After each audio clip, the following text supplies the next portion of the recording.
ঘাড় বাঁকা বাজনা, আগে হ্যাঁ, এই নামেই বাজনাটাকে ডাকে প্রিয়দর্শী। বাজনাটার গায়ে হাত বোলাতে বোলাতে সেটাকে প্রায় আদর করতে করতে মুখ বাঁকিয়ে বন্ধুকে দেখছিল শোভরাজ। প্রিয়দর্শী তখন ভীষণ গুরুত্ব দিয়ে আবিদা পারভিনের একটা সিডি খুঁজছিল ওকে শোনাবে বলে। প্রিয়দর্শী ছেলেটা একেবারে পাগল, সবকিছুই পারে, বুদ্ধি কম নেই, তবু পড়াশোনাটা মন দিয়ে করবে না। গানের গলা আছে, সুরের গান আছে, গিটার বাজাতে পারে।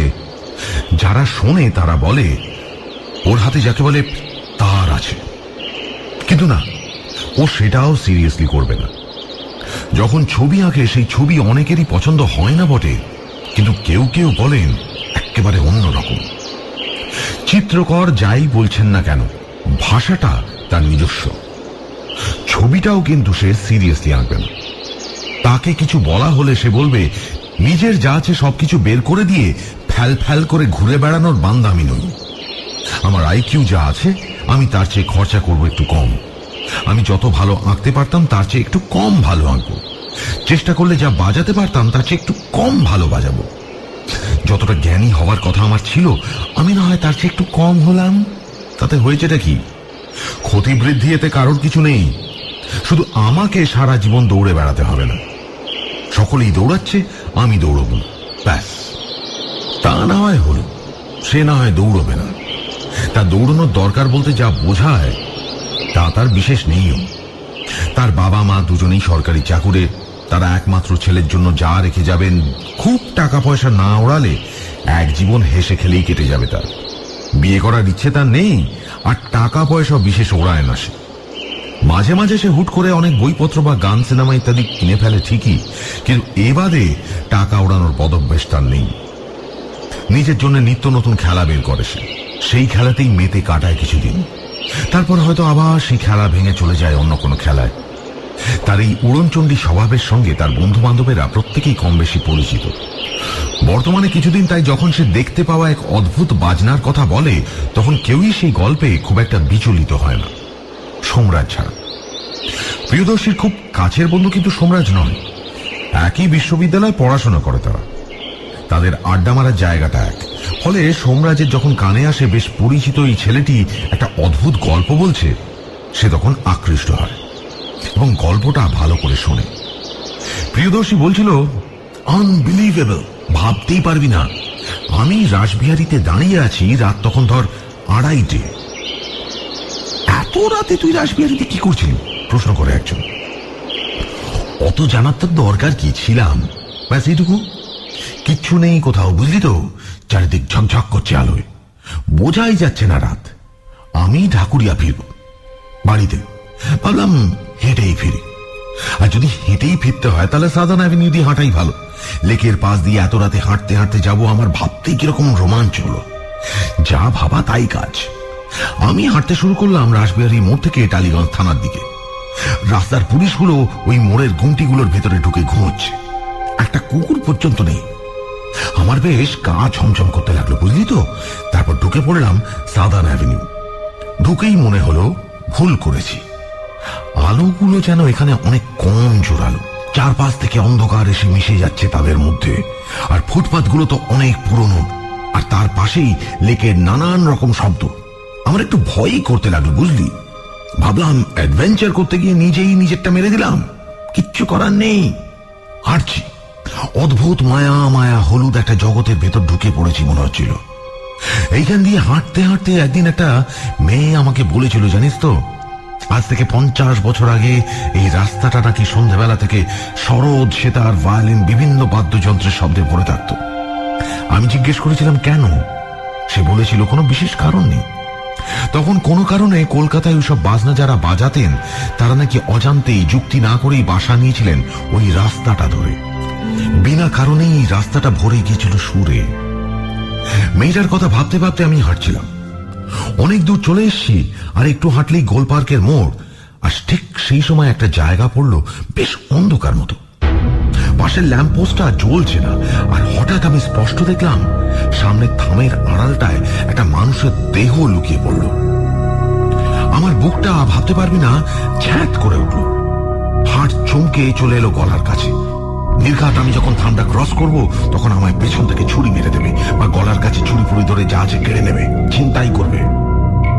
হঠাৎ আমার মনে হলো লোকটা যদি আমার মুখটা দেখে তাহলে আমাকে আর নাও মারতে পারে। কেন মনে হলো আমি জানি না, জানিস?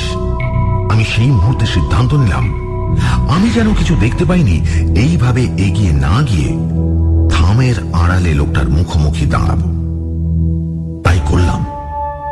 আস্তে আস্তে সেই ছায়া ঘেরা থামটার পিছনে গিয়ে মুখ বাড়ালাম আর চমকে গেলাম। দেখলাম একটি মেয়ে দাঁড়িয়ে আছে, অত্যধিক উগ্র তার সাজ পোশাক, বিদেশি।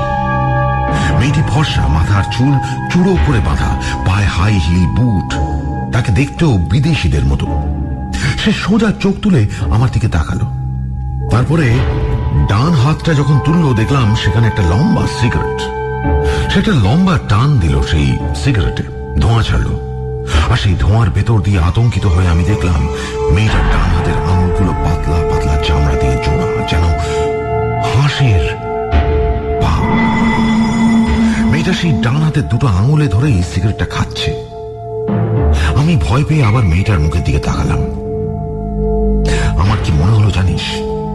মেয়েটার টেনে টেনে আঁকা চোখ দুটোর মণিগুলো একবার সবুজ হয়ে ধপ করে জ্বলে উঠেই আবার নিভে গেল। আমি ছিটকে পিছনে সরে এলাম। একটা হোঁচটও খেয়েছিলাম বোধহয়, মনে নেই, কিন্তু পড়ে না গিয়ে আমি চোখ ফিরিয়ে হাঁটতে শুরু করলাম সামনে, দ্রুত গতিতে। প্রচন্ড ভয় করছিল। মনে হচ্ছিল এই বোধহয় মেয়েটা এসে পিঠে ছুরি বসিয়ে দিল। একটু এগোতেই অন্ধকারটা শেষ হল।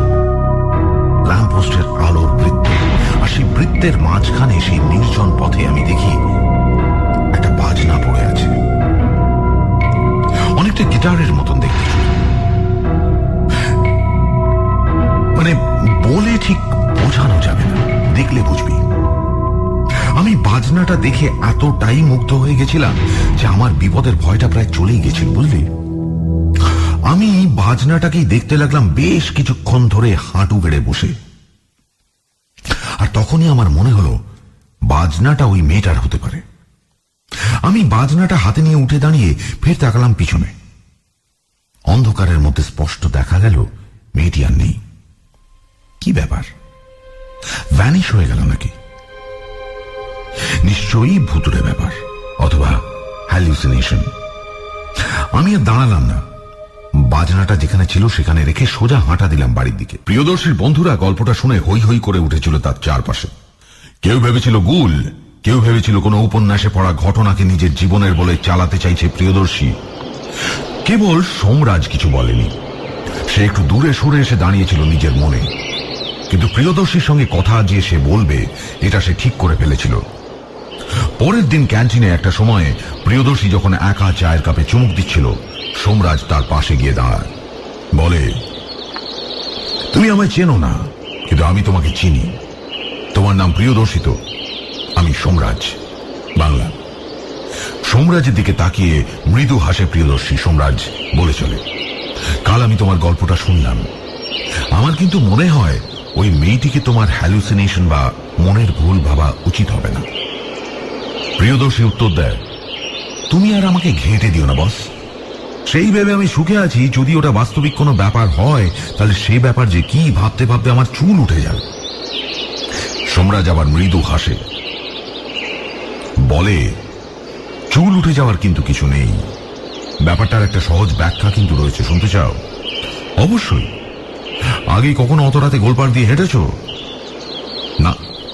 হাঁটলে জানতে রাতে অনেক সময় ওই রাস্তায় এমন মেয়েরা ঘুরে বেড়ায় সমাজ যাদের ঘৃণ্য বলে দূরে সরিয়ে দিয়েছে, বিক্রি করার জন্য। এইসব বিক্রির যুগে যাদের কাছে নিজের শরীরটাই রয়েছে কেবল, বুঝতে পারছ? একদম তাদেরই একজনের সঙ্গে হয়তো তোমার দেখা হয়েছে, এটা ভাবলেই হয়ে গেল। কিন্তু ওর হাতটা? প্রিয়দর্শীর চোখ দেখে বোঝা যায় ওর ঘটনাটা চোখে ভাসছে। হয়তো মেয়েটির সেই অদ্ভুত জোড়া দেওয়া মাছের পাকনার মতো সিগারেট ধরে থাকা হাতটা মনে পড়ছে ওর। ওটাকে নিয়ে এত ভাবছো কেন? ওটা তো হয়েই থাকে। মানে? আরে জীবন বিজ্ঞানে পড়নি? ব্যাঙ বা হাঁসের পা একরকম হয়, লিপ্ত পদ। মানুষেরও মাঝে মাঝে কখনো কখনো কারোর হাতের আঙুলগুলো পাতলা চামড়া দিয়ে জোড়া থাকতে দেখা গেছে। মানে সেটা খুব রেয়ার নয়, মাঝে মাঝে এই ডিসঅর্ডারটা দেখা যায়। কিন্তু বলছো? হ্যাঁ, তাহলে তো আর ভয় পাওয়ার কিছুই নেই। মার দিয়া কেল্লা। আর তোমায় সত্যি থ্যাংক ইউ, নিজে এসে আমায় একটা বাস্তবিক বিশ্লেষণ বাতলে দেওয়ার জন্য। সোমরাজ মৃদু হাসে, এসে বলে, শুধু শুকনো থ্যাংক ইউতে তো ছিঁড়ে ভিজবে না ভাই। আরে তাই বলো, কিছু খাবে? কি খাবে বলো? চা, কফি? না না, ওসব কিছু নয়। আমি শুধু তোমার কাছে একটাই জিনিস চাই। এই যে আমি তোমার এই উপকারটা করলাম, তার বদলে আমি চাই তুমি আমাকে ওই বাজনাটা একবার দেখতে দাও। বাজনাটা? ও আচ্ছা, সেই বাজনাটার কথা বলছো। ওটা তো আমি ওখানেই রেখে এসেছি, পথেই। সোমরাজ হাসে, বলে, কিছু কিছু মানুষ মিথ্যে কথাটা একদমই ভালো বলতে পারে না প্রিয়দর্শী। তুমি সেরকমই একজন। তুমি বাজনাটা ফেলে আসার ছেলে নও, এ আমি কালকেই বুঝেছি। তুমি ওটা নিয়ে চলে এসেছিলে, এখন ওটা তোমার বাড়িতে আছে। আমি শুধু একবার ওটা দেখতে চাইছি। কিন্তু ওটা দেখে তুমি কি করবে? তুমি কি বাজাও? না, সোমরাজ বাজায় না। সোমরাজ এখন গবেষণা করছে এই বিশ্ববিদ্যালয়ে। তার গবেষণার বিষয়টা অদ্ভুত। ভাষা নিয়ে তার গবেষণা, আবার সেখানে সুরও জড়িয়ে রয়েছে নিজের মতো করে। ভারতবর্ষের নিজস্ব এই যে বিশাল বাদ্যযন্ত্রের সম্ভার, প্রথমত তার একটা তালিকা প্রস্তুত করে ফেলতে চায় সে। আর তারপর সে সেই তালিকা ধরে সংগ্রহ করতে চায় সেই বাদ্যযন্ত্র তৈরির পিছনের গল্পগুলো। প্রতিটি বাজনার উদ্ভাবনের একটি নিজস্ব গল্প রয়েছে। তা যেন সেই বাজনার সুরের ধারাটিকে বেঁধে দেয়, ভাবটিকে নির্দিষ্ট করে দেয়। আর দেখেছে সোমরাজ, বেশিরভাগ তারের বাজনার সঙ্গে জুড়ে থাকে শোকের ভাবটি। কিছুদিন আগে মেদিনীপুরের একটা গ্রামে গিয়ে একটা তারের বাজনা দেখেছে সে, আর একটা গল্প শুনেছে। সেটা এই প্রসঙ্গে বলা যেতে পারে। এই বাজনাটি যিনি তৈরি করেছিলেন, তিনি একদিন বনের মধ্যে দিয়ে যেতে যেতে দেখেছিলেন এক বানর দম্পতি একটা গাছের ডালে বসে আছে পাশাপাশি। দেখে তার খুব আনন্দ হয়, ওদের ভালোবাসা দেখে। কিন্তু সেই মুহূর্তেই আকাশ কালো করে আসে এবং তার চোখের সামনে বাজ পড়ে বানরগুলি ঝলসে যায়। অত্যন্ত ভারাক্রান্ত মন নিয়ে তিনি বাড়ি ফেরেন। কিছুদিন পর তিনি আবার ওই জঙ্গলে বেড়াতে যান। আজ আকাশ পরিষ্কার, মৃদু মন্দ হাওয়া দিচ্ছে, তবু তার মনটা খারাপ হয়ে থাকে। আর সেই মন খারাপ নিয়ে বনের মধ্যে বেড়াতে বেড়াতে তিনি হঠাৎই শুনতে পান একটি মিষ্টি সুর। কোন বাজনার শব্দ কি? সেই শব্দের খোঁজে উদ্ভ্রান্ত হয়ে ঘুরতে ঘুরতে তিনি দেখেন সেই গাছটি যেখানে বিদ্যুৎ স্পৃষ্ট হয়ে বানর দুটি মারা গিয়েছিল। সেই গাছে বানর দুটি ছাল শুকিয়ে ডালে ডালে লেগে টান টান হয়ে গাছটি যেন পরিণত হয়েছে একটি তারের বাজনায়। বানর দুটি চামড়া কাজ করছে, দুটি তারের হাওয়া দিচ্ছে, আর সেই তার কেঁপে উঠছে, আর জন্ম হচ্ছে সুরের। এই দেখে তিনি অবাক হন, মুগ্ধ হন, এবং বাড়ি এসে কাঠ আর তার দিয়ে এমন একটি বাজনা তৈরি করেন যা ঠিক ওই গাছটির মতো দেখতে। অসাধারণ গল্পটা, বলে ওঠে প্রিয়দর্শী। সোমরাজ তার বিছানায় বসে বাজনাটার গায়ে হাত বোলাতে বোলাতে তাকে গল্পটা শোনাচ্ছিল। প্রশংসার জবাবে সে বলে, হয়তো এই বাজনাটার পেছনেও এরকমই অদ্ভুত কোনো গল্প রয়েছে, কে জানে। কি বলো? প্রিয়দর্শী বলে, হ্যাঁ, সেই গল্পটার ভেতরে আমরাও হয়তো ঢুকে পড়েছি ইতিমধ্যে। তার কথার জবাব না দিয়ে বাজনাটাকে আবার ভালো করে দেখতে শুরু করে সোমরাজ। প্রিয়দর্শী ভুল কিছু বলেনি। কিছুটা গিটারের মতন দেখতে, কিন্তু তার চেয়েও বাজনাটার বেশি মিল দোতারার সঙ্গে। খোলটা দোতারার মতোই, কিন্তু আরো বড়, আরো গভীর সুন্দর। খোল থেকে বেরিয়ে তারগুলো সোজা উঠে গেছে গিটারের মতোই, কিন্তু একদম ধরার জায়গায়, যেন যন্ত্রটির ঘাড়ের গাছটিতে হঠাৎই সেই সোজা তারগুলি বেঁকে গেছে এক অদ্ভুত ভঙ্গিতে, যেন মনে হচ্ছে কারোর ঘাড় বেঁকে ঝুলে পড়েছে। আর সেই ঝুলে পড়া শেষ প্রান্ত যেন শেষ হয়েছে কোনো হাতের 5টি আঙুলের মতো। সেই আঙুলগুলির মাঝখানটা জোড়া, সেই মেয়েটির আঙুলগুলির মতো না যার সঙ্গে প্রিয়দর্শী দেখা হয়েছিল। কিছুই বুঝতে পারে না সোমরাজ। এত বড় মিলটা কি প্রিয়দর্শী দেখেও দেখেনি, বা এড়িয়ে যাচ্ছে ইচ্ছে করে? সে কিচ্ছু বলে না, শুধু বলে, আমি এর কয়েকটা ছবি তুলে নিয়ে যাই, বুঝলে? যদি কিছু ইনফরমেশন আমি পাই এই ধরনের যন্ত্রের নাম ধাম ইত্যাদি বিষয়ে আমি তোমাকে জানাবো। পকেটের মোবাইল বের করে চকিতে কিছু ছবি তুলে নেয় বাজনাটার। তাকে ছবি তুলতে দিয়ে প্রিয়দর্শী বলে, বাজনাটা তো শুধু দেখাই হলো, শোনা হবে না? জিজ্ঞাসু দৃষ্টিতে তার দিকে তাকায় সোমরাজ। প্রিয়দর্শী বাজনাটা কোলে তুলে নেয়। বিছানার উপর বসে নির্দিষ্ট ভঙ্গিতে শির দ্বারা সোজা করে সে, চোখ বোঝে। তার আঙুলগুলো ক্রমশ চলাচল করতে শুরু করে তারগুলির উপরে। মোহময় একটি সুর উঠে আসে। সোমরাজ দেখে, মনেই হচ্ছে না প্রিয়দর্শী কয়েকদিন আগে এই বাজনাটা কুড়িয়ে পেয়েছে, বরং মনে হচ্ছে ছোটবেলা থেকে এই বাজনাটিকে বাজানোর জন্যই সে বিশেষভাবে প্রশিক্ষণ প্রাপ্ত। অথবা তার শিক্ষা শুরু হয়েছিল তার অজান্তেই বহুদিন আগে। কোন এক বহু প্রাচীন ঘরানার অংশ সে। সুর ক্রমশ নিজের মায়া ছড়ায়। কি বাজাচ্ছে প্রিয়দর্শী? কোন রাগ চিনতে পারে না, শুধু বোঝে তার হৃদয় যেন দুঃখের উৎস মুখ খুলে গেছে। প্রতিটি দৃশ্য, প্রতিটি মানুষ, প্রতিটি ঘটনার জন্য অপার মায়ায় ভিজে যাচ্ছে তার মন। তার দুই চোখও ভিজে আসে। একসময় বাজনা শেষ হয়। সে প্রিয়দর্শীর কাছ থেকে বিদায় নিয়ে তার বাড়ি থেকে বেরিয়ে পড়ে। এদিকে প্রিয়দর্শী কিছুতেই ছেড়ে থাকতে পারে না বাজনাটা। কেন কে জানে, সে বাজাতেই থাকে। সুরের ভেতর দিয়ে মনে হয় কে বেশ তাকে ডাকছে। আজ রবিবার দুপুরের দিকে সোমরাজ তার বাড়ি এসেছিল। ক্রমশ দুপুর গড়িয়ে বিকেল হয়, সন্ধে হয়। শহরের বুকে বাসা বাঁধে দীর্ঘ ঘন ছায়া। আর প্রিয়দর্শী কারো সঙ্গে কথা বলতে পারে না, চুপ করে বসে থাকে। রাত 9টার দিকে সে রাতের খাবার খেয়ে নেয়। মা বাবাকে বলে এক বন্ধুর বাড়িতে যাচ্ছে প্র্যাকটিস করতে। এটা নতুন কোনো কথা নয়, মাঝে মাঝেই তার বিভিন্ন পরিচিতের বাড়িতে আগে সে গেছে গানের আড্ডায়। প্রিয়দর্শী বেরিয়ে পড়ে। তার পিঠে ব্যাগ গিটারের। সেখানে গিটার নেই, বরং সযত্নে রাখা এই নাম না জানা বাজনাটি। কলকাতার পথে পথে উদ্দেশ্যহীনের মতো ঘুরে বেড়ায় প্রিয়দর্শী। ঢাকুরিয়ায় তার বাড়ি। সেখান থেকে সে প্রথমে যায় তার বিশ্ববিদ্যালয়। রাত 10টাও সেখানে সরগরম। কিন্তু সকলেরই বাড়ি আছে, রাতে থাকার জায়গা খোঁজা আছে, খাওয়া দাওয়া আছে। রাত 12টা নাগাদ বিশ্ববিদ্যালয় চত্বর ফাঁকা হয়ে যায়। একা একা মাঠের একদম ভেতরে বসে যন্ত্রটা বের করে নাড়ে চাড়ে সে বাজায়। কেউ শুনতে পায় না। গার্ডরা এত রাতে এখানে কেউ নেই, সবাই গেটের কাছে। আবার ছড়িয়ে পড়ে সেই সর্বপ্লাবী শোকের, বেদনার, দুঃখের সুর। কুকুরগুলিও আর ডাকে না, চুপ করে যায় তারাও। আর রাত 1টার দিকে প্রিয়দর্শী বাজনাটাকে আবার ব্যাগে পুরে ব্যাগটা কাঁধে নেয়। উঠে পড়ে মাঠ থেকে, হাঁটা লাগায় গেটের দিকে।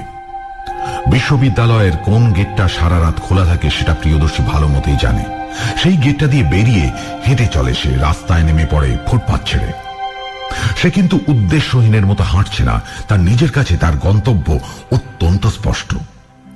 ঠিক 2:30 নাগাদ দেখা যায় একটি ছায়ামূর্তি কাঁধে গিটারের ব্যাগ নিয়ে গোলপার্কের মোড় থেকে লেকের পাশের রাস্তাটিতে ঢুকে গেল।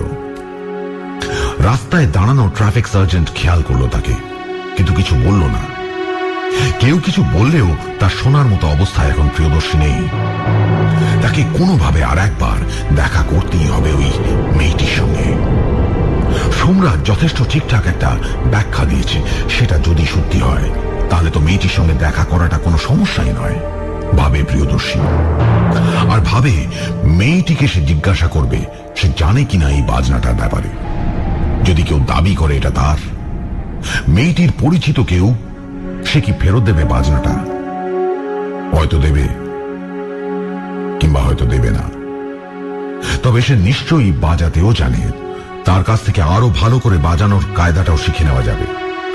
আজ পর্যন্ত সকলেই তাকে বলেছে সে বড় অস্থির মস্তিষ্ক। একটা কাজকে সে ধরে রাখতে জানে না, বারবার ছিটকে ছিটকে পালিয়ে বেড়ায়। কিন্তু এটা কেউ বোঝে না সে যা করে সবই করে শেখার জন্য। একটা কাজের সবটুকু যখন সে জেনে গেছে, মানে প্রায় সবটুকু, আর সে যখন নতুন কিছু পাচ্ছে না সেই কাজটায়, তখন কাজটা চালিয়ে যেতে সে পারে না। তার ভেবে আনন্দ হয় হয়তো বাজনাটা ফিরিয়ে দিতে হলেও বাজাতে শিখতে পারবে সে। সে হাঁটতে থাকে সেই অন্ধকার অঞ্চলটির দিকে। আজকেও সেদিনের মতনই একটি রাত। চারিদিক নিস্তব্ধ। মাঝে মধ্যে অবশ্য পাশের রাস্তা কাঁপিয়ে বিভিন্ন গাড়ি চলে যাচ্ছে। লেকের দিক থেকে ঠান্ডা হাওয়া ভেসে আসছে। ক্রমশ সেই জায়গাটার কাছাকাছি চলে আসে প্রিয়দর্শী। তার মনে হয় সে যেন একটা ম্যাগনেটিক ফিল্ডের মধ্যে ঢুকে পড়েছে। তার গলা শুকিয়ে যায়, গায়ে কাঁটা দেয়, আর সে প্রায় অবশ হয়ে পড়ে উত্তেজনায় যখন সে দেখে সেই পিলারটি ধরে আগের দিনের মতোই আজকেও দাঁড়িয়ে রয়েছে সেই মেয়েটি। আজ তার সর্বাঙ্গে লাল রং চকমক করছে, মাথায় একটা লাল টুপি। মেয়েটি আজকেও তার ডান হাতে ধরে সিগারেটটি টানছে। প্রিয়দর্শী ভালো করে নজর করে দেখে মেয়েটির 5টি আঙুলি পাতলা চামড়া দিয়ে জোড়া। কিন্তু আজ সে ভয় পায় না। সোমরাজের কথা মনে পড়ে যায় তার। সে মেয়েটির দিকে তাকিয়ে একটু হাসে। মেয়েটি তার দিকে স্থির দৃষ্টিতে তাকায়। সেখানে কোনো হাসি নেই। তারপর তীব্র রিনরিনে ভাঙা গলায় ফিরিঙ্গি উচ্চারণে সে প্রিয়দর্শীকে উদ্দেশ্য করে জিজ্ঞেস করে সে কোনো কথা বলতে চায় কিনা। প্রিয়দর্শী সম্মতিসূচক মাথা নাড়ে। মেয়েটি প্রিয়দর্শীকে তার সঙ্গে সঙ্গে আসার ইশারা করে। তারপর পাশের গলিতে ঢুকে যায়। মেয়েটির পিছন পেছন বেশ কিছু অচেনা গলি, অচেনা ঘুমন্ত রাস্তা পেরিয়ে প্রিয়দর্শী একটি বাড়ির সামনে গিয়ে দাঁড়ায়। মেয়েটি তাকে সঙ্গে নিয়ে উঠে যায় সেই বাড়ির দোতলায়। একটি ঘরে ঢুকে দেখলেই বোঝা যায় সেই ঘরটিতে মেয়েটি একাই থাকে। স্তূপাকৃতি জামা কাপড় ছড়িয়ে রয়েছে এদিক ওদিক, সিগারেটে ছাইয়ে প্যাকেটে মেঝে ভর্তি। কিছু মদের বোতল গড়াগড়ি খাচ্ছে বিছানার তলায়। মেয়েটি গটগট করে ঢুকে বিছানায় বসে পড়ে।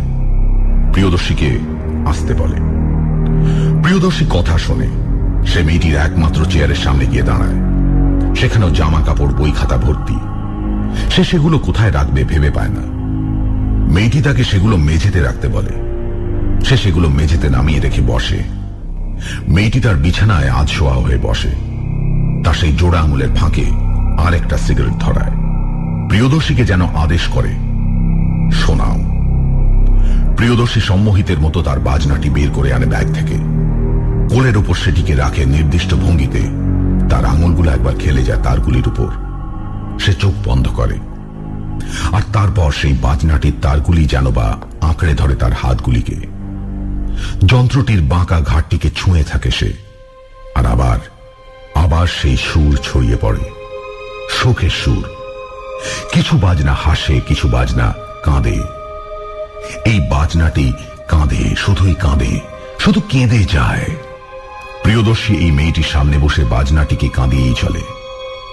তারপর এক সময় নিজের নিয়মেই সুর শেষ হয়। প্রিয়দর্শী মুখ তুলে মেয়েটির দিকে তাকায়। দেখে মেয়েটির সিগারেট নিভে গেছে, আর মেয়েটি ঝরঝর করে কাঁদছে। তার টানা কাজল চোখ ঘেঁটে গিয়ে তার চোখের চারিদিকে মেঘ করে আছে মনে হয়। মেয়েটি বলে, চলে যাও, আমি তোমাকে ভালোবাসি না। আর আশ্চর্য কায়দায় নিজের ডান হাত বোলায় তার নিজের চোখে। দুটি চোখ অদ্ভুতভাবে ডান হাতের আঙুলগুলির মাঝের পাতলা চামড়াটি মুছে দেয়। সে তারপর হাতটি বাড়িয়ে ধরে প্রিয়দর্শীর সামনে। প্রিয়দর্শী সেই হাতটি ছোঁয়ে দেখে আঙুলগুলো নরম, গোলাপি, আর তাদের জুড়ে রাখা চামড়াটিতে ফোঁটা ফোঁটা অশ্রু লেগে আছে। কিছু কালো দাগ কাজলের, আর তাদের মাঝখান দিয়ে পাতলা চামড়াটিতে শিরা ধমনীগুলি স্পষ্ট লাল হয়ে ফুটে আছে। সেদিকে তাকিয়ে থাকতে থাকতে কি এক আশ্চর্য ঝোঁকে সেই হাতটিতে মুখ নামিয়ে ঠোঁট ছোঁয়ায় প্রিয়দর্শী, আর অদ্ভুত এক সামুদ্রিক গন্ধ তার নাকে এসে ঢোকে। মেয়েটি হাতটি টেনে নেয়। সে বলে, চলে যাও, চলে যাও তুমি, আমি তোমাকে ভালোবাসি না। প্রিয়দর্শী বুঝতে পারে মেয়েটি সত্যি কথা বলছে। তার চলে যাওয়া ছাড়া আর অন্য কোনো উপায় নেই। তার মনে হয় সে কেঁদে ফেলবে। সে কেঁদে ফেলে। নীরবে কাঁদতে কাঁদতে সে বাজনাটা তার ব্যাগে ঢোকায়।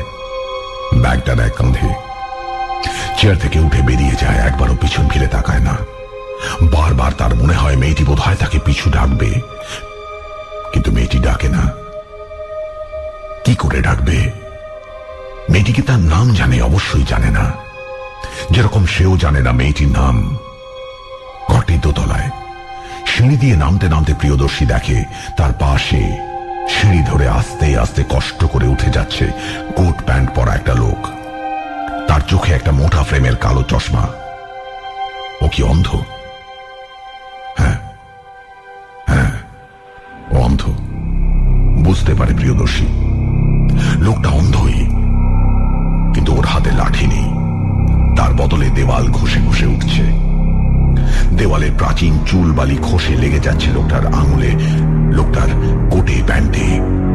লোকটা কালো নাকি দোঁয়াশলা কিছুই বোঝে না প্রিয়দর্শী। শুধু লোকটা যখন তার পাশ দিয়ে হেঁটে উঠে যায় তখন শুনে লোকটা বিড় বিড় করে কার একটা নাম ধরে ডাকতে ডাকতে যাচ্ছে। Annie, Annie, Annie. মেয়েটির নাম তাহলে অ্যানি।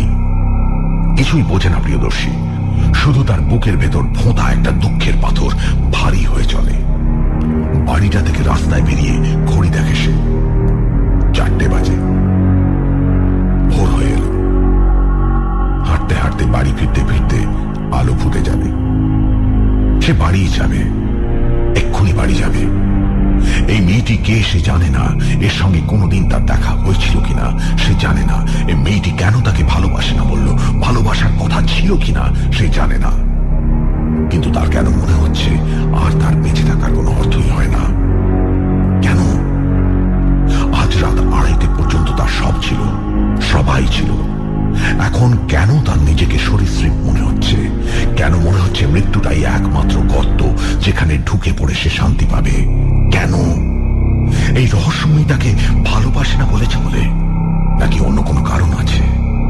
প্রিয়দর্শীর মনে পড়ে শেষবারের মতো যখন সে অ্যানির দিকে তাকিয়েছিল, তখন অ্যানির চোখ ছিকিয়ে উঠেছিল 2-3 বার, গাঢ় সবুজ হয়ে। মৃত্যু, এইভাবেই মৃত্যু এলো তার। বাড়ির দিকে ক্লান্ত পা বাড়ায় প্রিয়দর্শী। ন্যাশনাল লাইব্রেরি থেকে বেরিয়ে সোজা ঢাকুরিয়ার একটা ট্যাক্সি ধরল সোমরাজ। এমনিতে সে ট্যাক্সিতে আসা যাওয়া করে না, কিন্তু আজকে ট্যাক্সিতে না গিয়ে তার উপায় নেই। প্রিয়দর্শীর সঙ্গে এক্ষুনি দেখা করতে হবে, যত তাড়াতাড়ি হয়। ঘড়ি দেখে সে, বিকেল হয়ে গেছে, দেরি হয়ে গেল। কাল প্রিয়দর্শীর বাড়ি থেকে চলে আসার পর বারবারই তার মাথায় ঘুরেছে প্রিয়দর্শীর বাজনাটা, আর কানের মধ্যে খেলা করেছে সেই বাজনাটার অদ্ভুত সুরটা যেটা প্রিয়দর্শী বাজাচ্ছিল। বারবার ছবিটা দেখতে দেখতে সে ঠিক করে আগামীকালই ন্যাশনাল লাইব্রেরি গিয়ে একটু রিসার্চ করবে। একদিনেই কিছু পাওয়া খুব মুশকিল, তবু যদি কোথাও বর্ণনা পাওয়া যায়। ইন্টারনেট ঘেঁটে দেখে ফেলেছে সে, এই ধরনের জিনিস কোথাও নেই। যদি নামটা আবিষ্কার করতে পারে সে, কলকাতার ভাগ্যে আরো একটা বাজনার আবিষ্কারের খ্যাতি লাভ হবে। সেই জন্যই আজ সকাল থেকে এসে সে লাইব্রেরিতে মুখ গুঁজে পড়ে আছে। কিছুই পাচ্ছে না, কিছুই না। এমন কোনো বই নেই যেখানে বাজনাটার কথা লেখা আছে। অবশেষে ক্লান্ত হয়ে পড়েছিল সে, মাথাও ধরে গেছিল। তাই বসেছিল বহু পুরনো একটা অমৃত বাজার নিয়ে। এগুলো উল্টানোর মতো মজা সে আর কিছুতেই পায় না। এই কলকাতার অতীতের খবর, এই ভারতবর্ষের অতীতের একটি দিন তার চোখের সামনে ভেসে ওঠে সংবাদপত্রের উপর ভর করে। আর আজকে এরকমই তার স্বভাব অনুযায়ী অমৃতবাজারটা খুঁটিয়ে পড়তে গিয়ে সে আবিষ্কার করল একটা খবর। খবরটির নাম অ্যানিজ সং। সংবাদদাতা বেশ মজার মানুষ, বোঝাই যায়। একটি আত্মহত্যার খবর, এক স্বল্প বিখ্যাত বাজির মৃত্যুর খবর। একবার চোখ বোলায় রিপোর্টার সোমরাজ। আচ্ছা, ইনি লেক রোডে একটি বাড়িতে থাকতেন, ইত্যাদি ইত্যাদি। না, ভদ্রলোক গুণী ছিলেন বলতে হবে। বিলেতেও ছিলেন অনেক দিন, আবার ইন্ডিয়ান ক্লাসিক্যালেও নাকি অনেক তালিম ছিল। একটি বাদ্যযন্ত্র তৈরি করেছিলেন। বুকটা ধক করে উঠেছিল সোমরাজের।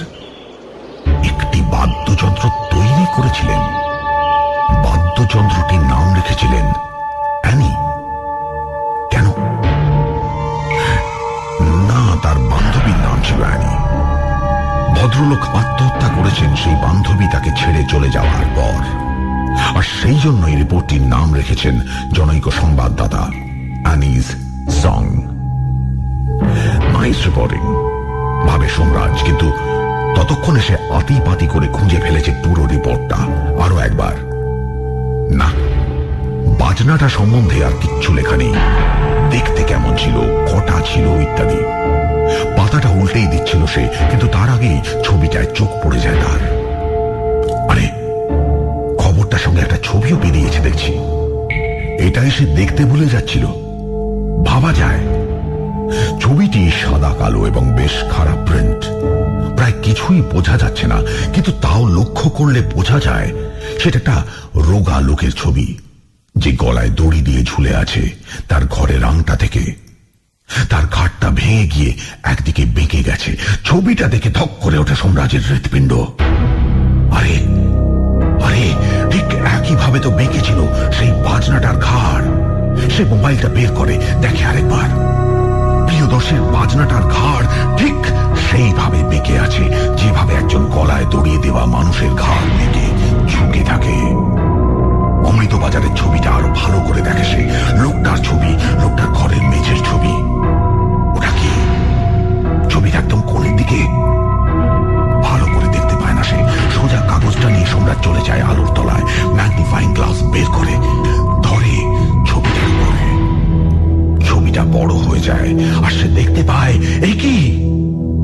মেঝের এক প্রান্তে খাটের পায়ার পাশে যেন প্রিয়দর্শীর বাজনাটারই মেকে যাওয়া খাটটা বেরিয়ে আছে। সেটি যেন একটি হাত, যার 5টা আঙুল চামড়া দিয়ে জোড়া। ভীষণ আনন্দে ইউরেকা বলে লাফিয়ে রাস্তায় বেরিয়ে পড়ে নাচতে ইচ্ছে করে সোমরাজের, কিন্তু সে সেটা করে না। বদলে একটা ট্যাক্সি ধরে আর ভাবে প্রিয়দর্শীকে কি দারুণ চমকে দেওয়া যাবে বাজনাটার নাম আর তৈরির গল্পের কথা বলে। এই জন্যই তাহলে বাজনাটার সুরে এত শোক, শুনলেই কান্না পায়। নিজে নিজেই হাসে সোমরাজ। ও, এতদিনে সফল হলো সে, একদিনেই পাওয়া গেল। দারুণ প্রগ্রেস। প্রিয়দর্শীর বাড়ির সামনে ট্যাক্সি থেকে নামে সোমরাজ। ট্যাক্সিওয়ালাকে ভাড়া মিটিয়ে দিয়ে তাদের বাড়িতে ঢোকে। সকলের সঙ্গে আগের দিন আলাপ হয়েছে। প্রিয়দর্শীর মাকে দেখতে পেয়ে সে জিজ্ঞেস করে, কাকিমা, প্রিয়দর্শী আছে? তিনি উত্তর দেন, হ্যাঁ বাবা, ঘরে ঘুমোচ্ছে। সে জিজ্ঞেস করে, ঘুমোচ্ছে এখন? উত্তর আসে, কাল বন্ধুর বাড়িতে কি সব গান বাজনা করেছে সারা রাত, যাও না, ডেকে তোলো না, সকাল থেকে কিচ্ছু খায়নি। তুমি যাও, আমি আসছি। সোমরাজ হাসে। সত্যি উড়নচণ্ডী ছেলে। সে প্রিয়দর্শীর ঘরের সামনে গিয়ে দাঁড়ায়, ঠেলে দরজা, দেখে দরজা বন্ধ। আরেকবার ঠেলে, না, দরজাটা সত্যিই বন্ধ ভিতর থেকে। এবার আওয়াজ করে দরজা ঠকঠক করে, প্রিয়দর্শী, প্রিয়দর্শী, শুনছো? আর কত ঘুমোবে? একটা দারুণ খবর আছে। কোনো উত্তর আসে না। কিছুক্ষণ পর আবার দরজায় করাঘাত করে সোমরাজ। বলে, প্রিয়দর্শী, প্রিয়দর্শী, উঠে পড়ো। এবার বিরক্ত হয়ে বেশ কয়েকবার জোরে ধাক্কা দেয় সে। উফ, এত ঘুমোয় তো কলিং বেল লাগায় না কেন? আরেকবার ধাক্কা দিতে যাবে, সে সময় হঠাৎ তার মাথায় একটা চিন্তা ঢোকে। আচ্ছা, প্রিয়দর্শীর সঙ্গে একটা মেয়ের দেখা হয়েছিল না, যার হাতের আঙুলগুলো জোড়া? ওই মেয়েটা কে? কে ওই মেয়েটা? হঠাৎ ভয় করে ওঠে সোমরাজের। সে প্রাণপণে প্রিয়দর্শীর দরজা ধাক্কাতে থাকে, তাকে ডাকতে থাকে। কিছুতেই প্রিয়দর্শীর সাড়া মেলে না। একে একে বাড়ির সবাই জড়ো হয়, তারপর পাড়াপড়শিরা। দরজা খোলে না প্রিয়দর্শী। দরজা ভাঙতে হয়। সোমরাজই সবচেয়ে বেশি অস্থির হয়ে পড়েছিল। ওই মেয়েটা কে? অ্যানি? এও কি হতে পারে? যদি হয় তাহলে তাহলে কি? প্রিয়দর্শী কোথায়? তার মাথায় কিছুই ঢুকছিল না।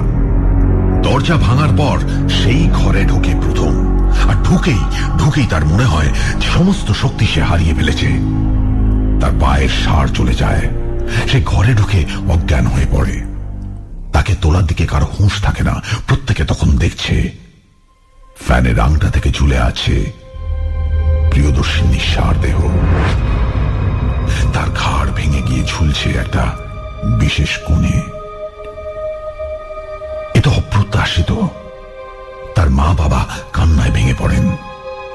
পুলিশ চলে আসে, সংবাদপত্র। পরের পর ছবি উঠতে থাকে। সমস্ত ছবিতেই দেখা যায় মৃতদেহটি ঝুলছে। তার পাশে একটি খাট।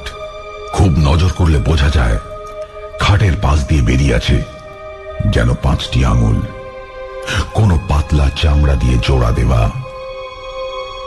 না, ওগুলি আসলে একটি তারের বাজনার বাঁকা ঘাড়। ঠিক সেইভাবে বাঁকা যেভাবে দোদুল্যমান মৃতদেহটির ঘাড় বেঁকে আছে। সেই তারের বাজনাটি থেকে শুধুমাত্র দুঃখের সুরই বের হয়। বাজনাটার নাম অ্যানি।